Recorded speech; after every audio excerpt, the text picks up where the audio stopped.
초등탐정 강희치 도둑잡기. 그의 이설학 오디오 제작 마고 스튜디오. 사건 파일 16 고백과 용서.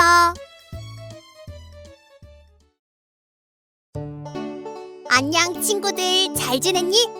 캐롤도 잘 지냈어. 무진장 복잡해 보이던 사건도 차츰 해결될 실마리가 보여. 이제 정말 거의 다 온 것 같아. 어떻게 하냐고? 지금 주인님과 보리수 문화재 그리고 바키부라는 중학생이 경찰서로 들어서고 있거든. 우와, 어쩐지 분위기가 무거운 게 TV로만 봤던 경찰서랑은 사뭇 달라 보여. 주인님은 복도를 지나쳐 유리로 된 문을 열며 주변을 둘러보았어. 그러자 멀리 배달기사 아저씨의 모습이 보여. 그 맞은편엔 우리와 내내 함께 다녔던 경찰 아저씨가 있어. 와, 대단하다. 이렇게 보니까 엄청 멋진걸? 그 순간 경찰 아저씨가 주인님을 알아봤어. 그는 곧바로 우리에게 다가왔지. 경찰 아저씨를 쫓던 배달기사 아저씨의 시선이 바키부에게 꽂혔어. 멀리서지만 그의 눈빛이 심하게 흔들리고 있다는 걸 느낄 수 있었지. 왔어. 안 그래도 전화할까 하던 참이었어. 경찰 아저씨는 날카로운 눈길로 바키부를 훑었어. 그리고는 입가에 미소를 지었지. 잘 왔다. 잠깐 기다려라. 경찰은 우리를 빈 의자가 있는 곳으로 안내했어. 주인님이 먼저 앉았지. 바키부는 주위를 둘러보았어. 아무래도 동생을 찾으려는 것 같아.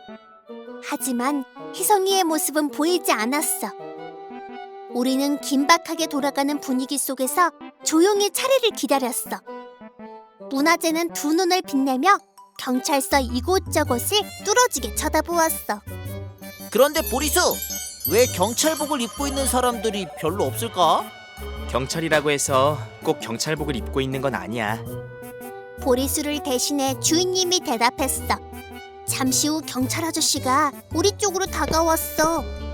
그는 빈 의자를 끌어다 주인님 맞은편에 앉았지.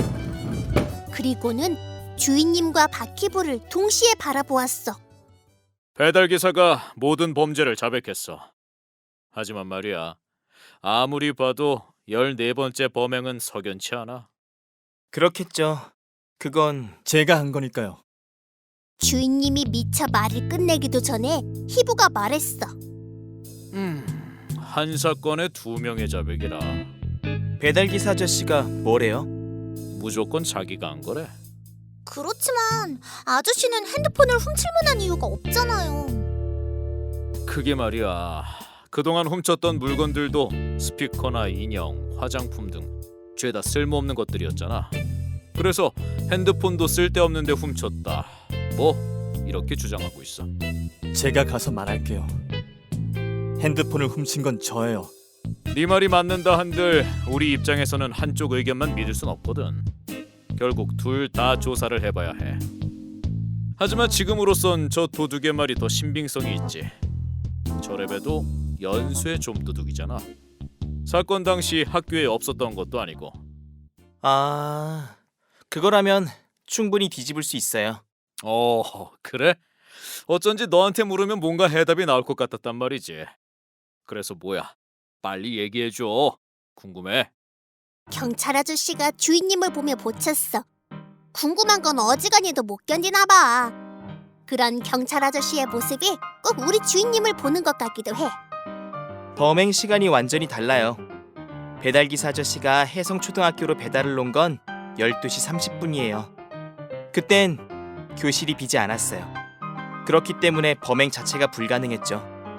다시 말해 6학년 교실이 완전히 비어서 핸드폰을 훔칠 수 있었던 시간은 적어도 12시 40분 이후여야 돼요. 12시 40분. 네, 그렇게 되면 시간이 많이 모자라요. 뭐가 모자라? 잘 생각해봐. 아저씨의 13번째 범행이 어디였는지를. 그거라면 체리미네잖아. 그렇지. 해성초등학교에서 배달을 마친 아저씨는 무궁화 빌라로 갔어야 해. 주문이 들어왔으니까. 실제로 배달을 한 후 결제를 완료한 시간이 1시 10분이야. 그 뒤 1시 25분경 채리민의 아주머니와 현관에서 마주치지. 즉 이 시간엔 이미 무궁화 빌라에 있었다는 뜻이야. 2시간의 차이를 계산해봐. 한 30분 정도? 그래, 고작 30분이야. 이 30분 동안 아저씨는 핸드폰을 훔쳐야 하고 가게에 들러 주문한 음식을 가지고 빌라로 배달까지 갔어야 해. 아무리 봐도 너무 촉박해. 그러네. 그리고 또 하나. 빨간색 봉투가 없어. 오, 배달기사 아저씨는 도둑질을 한 후 항상 그 자리에 빨간색 봉투를 남겨요. 13번의 범행 모두 똑같죠. 봉투 안에는 적든 많든 돈을 넣고요.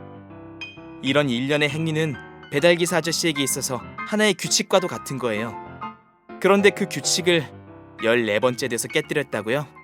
아니요. 그건 있을 수 없는 일이에요. 그렇지.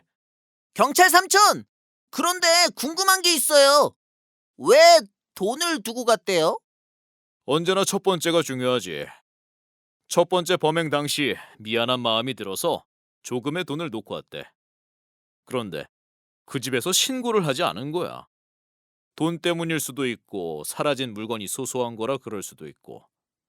어찌됐든 그 사실을 알게 된 후 부적처럼 빨간색 봉투를 두고 갔대. 하긴 첫 번째에 잡혔더라면 13번째도 없었겠죠. 정답이야. 어쨌든 고맙다. 이 정도면 충분해. 14번째 사건은 네가 말한 걸로 밀어붙일 수 있겠어. 경찰 아저씨는 아무렇지 않은 듯 바퀴부를 잠시 노려보았어. 그리고는 유유히 그 자리를 떠났지. 경찰은 다시 배달기사 앞에 자리를 잡고 앉았어. 그리고는 모니터를 보고 자판을 두드리고 또다시 모니터를 보며 무언가 계속해서 떠들었어. 가끔 배달기사를 보긴 했지만 자주는 아니었지. 잠시 후 경찰이 바퀴부를 불렀어. 손으로 까딱까딱했지. 그러자 바퀴부가 일어서서 경찰을 향해 걸었어. 주인님도 조용히 따라 나섰지. 하지만 보리소와 문화재는 함께하지 못했어. 잠깐만. 너희는 여기 있는 게 좋을 것 같아.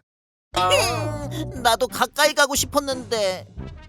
문화재가 대놓고 아쉬움을 토해냈어. 그런 문화재를 보리수가 달랬지. 우리는 여기에 있자. 이렇게 경찰서에 온 것만으로도 대단한 일이잖아. 하긴 그렇지.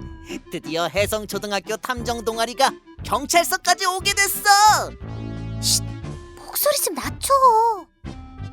문화재는 설레는 마음을 감추지 못한 채 결국 탄성을 내질렀어.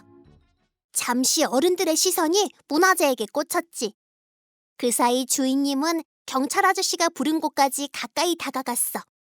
그와 동시에 다른 경찰이 와서 배달기사를 데리고 갔어. 어디로 가는지는 말해주지 않았어. 경찰 아저씨가 말했어. 앉아라. 자, 천천히 시작하자. 네, 이름, 바퀴부요. 나이. 올해로 17살이 됐어요. 좋아. 그럼 2019년 2월 14일 어디서 무얼 했는지부터 말해볼까? 경찰 아저씨는 아주 자연스럽게 이야기를 끄집어냈지. 중학생은 긴장으로 뭉친 얼굴 근육을 서서히 풀어보려 했지만 쉽지 않은 듯 보였어. 그의 표정엔 우울한 마음과 미안한 마음, 수치스러운 마음이 한데 뒤엉켜 복잡한 모습을 그려냈지. 잠시 후 바퀴부는 그날의 일을 차근차근 설명했어. 자세히 보니 경찰 아저씨의 책상 위에 핸드폰 2개가 놓여 있어. 정가운과 박자연의 것으로 보여. 그런데 그때였어. 소란스러운 분위기가 감지됐지. 소음의 덩어리는 점점 더 가까워졌어. 그리고는 이내 바퀴부와 주인님이 있는 곳으로 곧장 큰 소리가 움직였지. 너야? 네가 도둑질을 했어? 누구세요? 나 정가은 엄마야.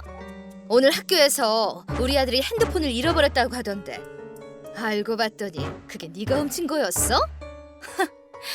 이래서 부모 없는 것들은 안 된다니까. 왜 훔쳤어?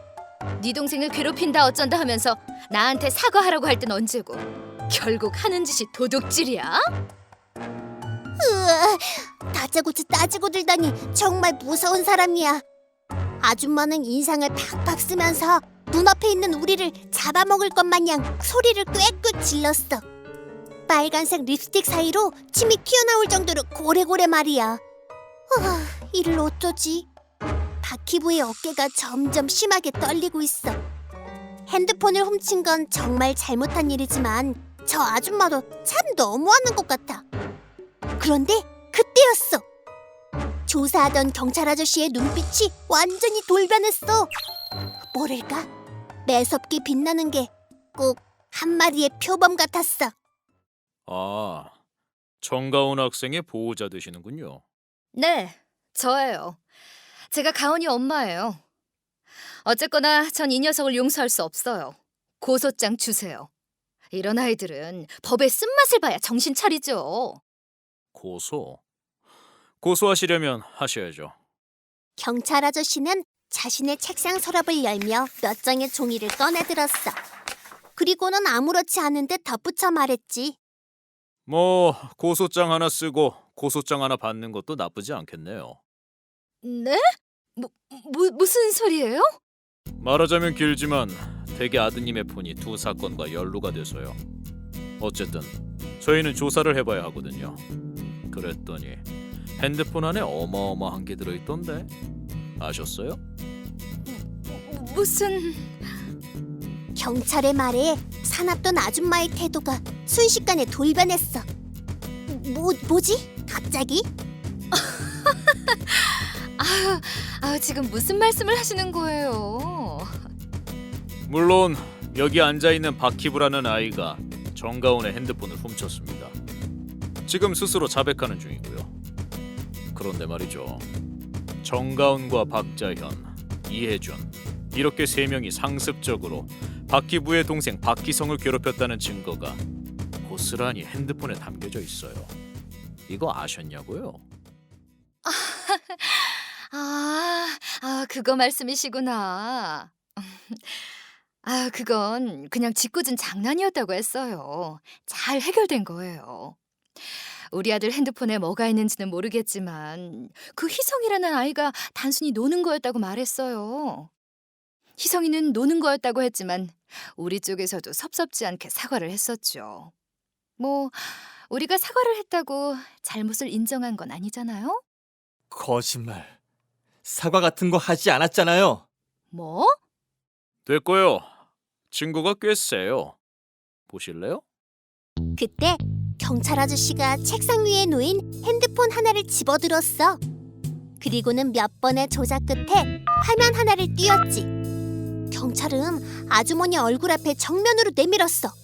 순간 울긋불긋 달아올랐던 아주머니의 얼굴이 새하얀 도화지처럼 창백해지기 시작했어. 콧잔등에는 송골송골 땀도 맺혔지. 이게 우리 아들이 한 짓이라고요? 더 있어요. 그나마 이게 제일 약한 건데. 세상에나. 아주머니는 그 자리에 털썩하고 주저앉았어. 그리고는 앉아있던 바퀴부의 바지자락을 붙들었어. 잠시 후 아주머니가 힘겹게 입을 열었어. 미안하구나. 난 이렇게 심각할 줄은 몰랐어. 정말이야. 자원이의 말은 달랐거든. 난 그저 우리 아들을 믿었을 뿐인데. 형! 그때였어. 유리문을 밀며 박희성이 자신의 형을 찾았지. 눈이 마주친 박희성과 박희부는 한동안 말없이 바라보았지. 얼마 지나지 않아 희성이의 눈에서도 희부의 눈에서도 굵은 눈물이 흘러내렸어. 순간 캐롤의 마음도 참 아팠어. 그런데 희성이만 있는 게 아니야? 잠깐만, 저들은... 저 형들은 정가온, 박자연, 그리고 이혜준. 맞아. 주인님의 말대로 정가온과 박자현 그리고 이혜준이었지. 그들은 고개를 푹 숙인 채 주변의 눈치를 살피며 조심스럽게 다가왔어. 주저앉았던 아주머니도 자신의 아들을 발견했지. 금세 놀란 토끼눈이 되었어.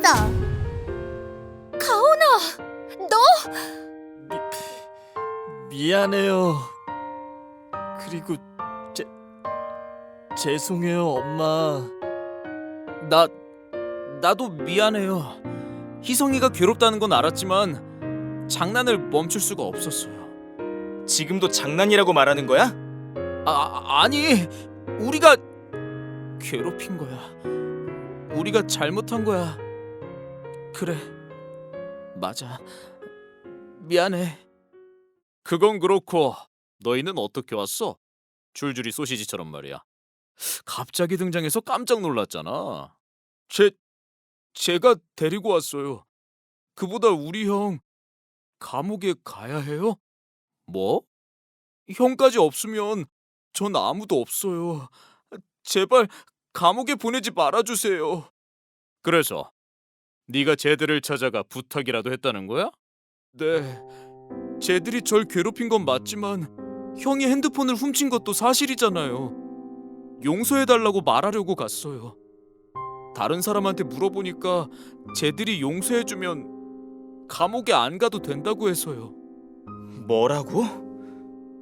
주인님은 슬픈 표정으로 고개를 저었어. 박희성의 마음이 내게도 고스란히 전해지는 것 같아 점점 가슴이 아파져.